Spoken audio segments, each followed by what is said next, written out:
Баршаңызға сәлем, каналыма қош келдіңіздер. Бүгін сіздермен жұмсақ өте дәмді сүзбелі тоқаш дайындаймыз. Начинкасына қажетті заттар: кукурузный крахмал, шекер және де сүзбе қажет. Сүзбеміздің үстіне жарты ас қасық кукурузный крахмал, бір ас қасық шекерімізді салып, жақсылап араластырып қоямыз. Блендермен соғып алсаңыздар да болады. Қамырымызға ванилин, сүзбе, шекер, сүт, сұйық май, ұн және де тұз қажет болады. Ең алдымен ыдысымызға сүзбемізді салып, үстіне шекерімізді саламыз.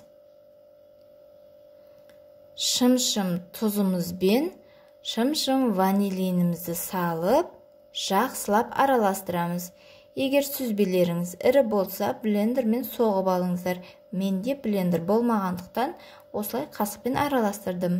Егер де блендерлеріңіз болмаса, осылай қолмен жақсылап мыжып араластырсаңыздар да болады.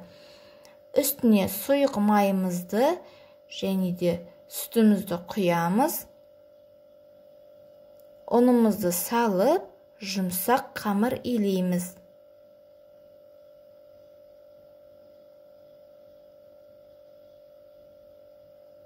Қамырымызды илеп болдық. Енді аз уақытқа демалдырып қоямыз. Мінекей, аз уақыт тұрды.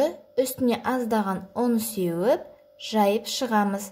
Қатты жұқа, қатты қалың етіп жібермеңіздер. Жайылған қамырымызды 4 бұрышты етіп кесіп шығамыз. Өз қалауыңыздағыдай кессеңіздер болады. Мен осылай 4 бұрышты етіп кестім. Кесілген қамырымызға начинкамызды салып, орап шығамыз.